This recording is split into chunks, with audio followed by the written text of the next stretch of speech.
नमस्कार। आज हम महाभारत के सभा पर्व के एक बहुत ही मतलब परेशान कर देने वाले हिस्से पर बात करेंगे। हाँ, वो घटना जब बड़ी सभा में द्रौपदी के साथ वो सब हुआ। बिल्कुल।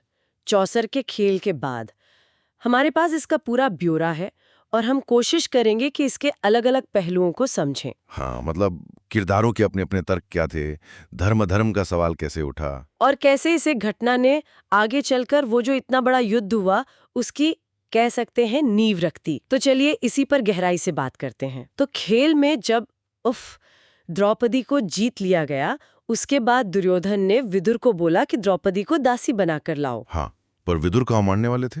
उन्होंने तो साफ मना कर दिया। उनका तर्क क्या था? यही ना कि युधिष्ठिर खुद को हार चुके हैं। बिल्कुल, उनका कहना था कि जब युधिष्ठिर खुद स्वतंत्र नहीं रहे, तो वो द्रौपदी को दांव पर लगा ही नहीं सकते। इसलिए द्रौपदी दासी नहीं है। और उन्होंने चेतावनी भी दी थी शायद। हाँ, बिल्कुल दी थी कि इससे कुरुवंश पर भारी संकट आएगा। उन्होंने तो धर्म का सवाल उठाया था वहां। मतलब जो खुद गुलाम हो, वो किसी और को दांव पर कैसे लगा सकता है? सही बात है। ये तो उस सभा के लिए बहुत बड़ा धर्म संकट खड़ा हो गया। बिल्कुल, एक बुनियादी नैतिक और कह सकते हैं कानूनी सवाल था वो। पर दुर्योधन पे कहाँ असर होना था? विदुर की सलाह तो उसने सुनी नहीं और अपने भाई दुशासन को भेज दिया। हाँ, कि जाओ और द्रौपदी को बलपूर्वक ले आओ। और दुशासन, उसने तो जो किया, द्रौपदी को उनके केशों से पकड़कर भई सभा में घसीट लाया। ये अपमान की पराकाष्ठा थी उस समय। और सबसे दुखद बात ये थी कि वहां इतने बड़े-बड़े लोग बैठे थे। हाँ, गुरुजन, वरिष्ठ, भीष्म, द्रोण, द्रौपदी उनसे न्याय मांगती रहीं पर वो सब चुप। बिल्कुल। वो मौन शायद सबसे ज्यादा चुभने वाला था। फिर द्रौपदी ने सीधा भीष्म पितामह से ही पूछ लिया, बताइए मैं दासी हूं या नहीं? सोचिए जरा, उस भरी सभा में ये सवाल पूछना, कितनी हिम्मत चाहिए। और भीष्म का जवाब, वो भी तो सीधा नहीं था। बिल्कुल। उन्होंने कहा कि धर्म की गति बड़ी सूक्ष्म है, जटिल है। हाँ, वो एक तरह से अपनी असमर्थता जता रहे थे। मानते थे कि युधिष्ठिर का खुद को हारने के बाद द्रौपदी को दांव पर लगाना ठीक नहीं था। लेकिन साथ ही ये भी कहा कि पत्नी तो पति के अधीन होती है। तो वो इस दुविधा में फंस गया और कोई साफ जवाब नहीं दे पाए। ये स्थिति की गंभीरता दिखाता है और ये भी कि उस समय के नियम और मान्यताएं कितनी जटिल थी। बिल्कुल, ये उस समय के सामाजिक द्वंद्व को दिखाता है।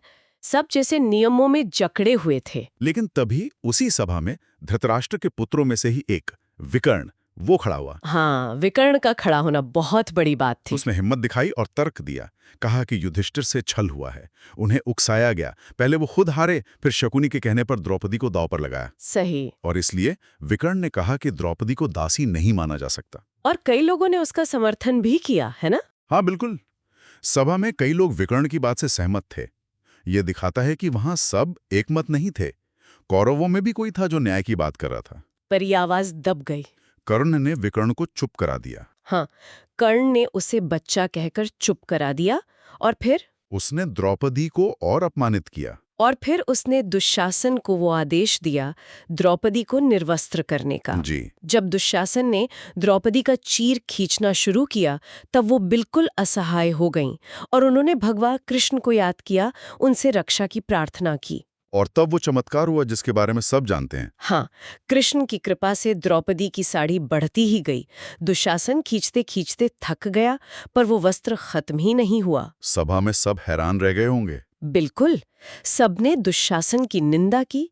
ये घटना एक तरह से दैवीय हस्तक्षेप का प्रतीक बन गई कि जब सारे मानवीय रास्ते बंद हो जाते हैं, तब ईश्वर धर्म की रक्षा करते हैं। इस अपमान से भीम इतने ज्यादा क्रोधित हुए कि उन्होंने उसी सभा में प्रतिज्ञा ले ली। हाँ, वो भीषण प्रतिज्ञाएं कि युद्ध में दुशासन की छाती फाड़कर उसका रक्त पिएंगे। और दुर्योधन की जांघ तोड़ने की भी। जी। और सिर्फ भीम ने नहीं, अर्जुन ने कर्ण को मारने की, सहदेव ने शकुनी को और नकुल ने उलूक को मारने की प्रतिज्ञा ली। ये तो जैसे आने वाले युद्ध की घोषणा ही हो गई वहीं पर। बिल्कुल, ये सिर्फ गुस्से के बोल नहीं थे, ये महाभारत युद्ध के मुख्य संघर्षों की नींव रख रहे थे।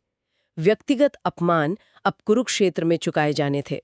इसी बीच सभा में कुछ अपशकुन भी होने लगे थे, जैसे सियार का रोना। हाँ, ऐसे अशुभ संकेत देखकर धृतराष्ट्र शायद डर गए या शायद उन्हें लगा कि अब हद हो गई है। तब उन्होंने हस्तक्षेप किया, दुर्योधन को डांटा और द्रौपदी को शांत करने के लिए वरदान मांगने को कहा। और यहाँ द्रौपदी ने बड़ी बुद्धिमत्ता दिखाई। हाँ, उन्होंने अपने लिए कुछ नहीं मांगा।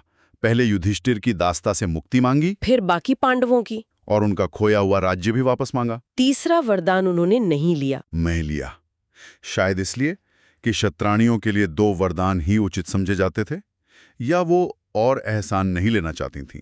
तो धृतराष्ट्र ने पांडवों को इंद्रप्रस्थ जाने दिया, कहा कि बीती बातें भूल जाओ। हाँ, उनको जाने तो दिया, लेकिन क्या वो अपमान भूला जा सकता था? नहीं, बिल्कुल नहीं, वो जख्म तो बहुत गहरे थे। तो ये जो समाधान हुआ वो बस कुछ समय के लिए था। धृतराष्ट्र का हस्तक्षेप शायद डर की वजह से ज्यादा था, न्याय की भावना से कम। अपमान की आग और बदले की कस्में तो पांडवों के साथ ही गईं। इसने बस उस अनिवार्य संघर्ष को कुछ समय के लिए टाल दिया। बिल्कुल, चिंगारी तो सुलगती ही रही। तो इस तरह से देखें तो सभा पर्व की ये घटना सिर्फ एक अपमान की कहानी नहीं है। ये धर्म, नैतिकता, मानवीय कमजोरियों, हाँ, और शायद दैवीय हस्तक्षेप का भी एक बहुत ही उलझा हुआ ताना बाना है। और इसी ने उस महायुद्ध का मंच तैयार किया जिसके बारे में हम आज भी बात करते हैं। बिल्कुल, और ये हमें आज भी सोचने पर मजबूर करती हैं। क्या नियम और परंपराएं हमेशा न्याय की गारंटी हैं? कहाँ तक व्यक्तिगत सम्मान के लिए आवाज उठानी चाहिए? और क्या होता है जब बड़े बड़े ज्ञानी और शक्तिशाली लोग अन्याय देखकर भी चुप रह जाते हैं? सही बात है। ये सवाल शायद हमेशा हमारे साथ रहेंगे सोचने के लिए।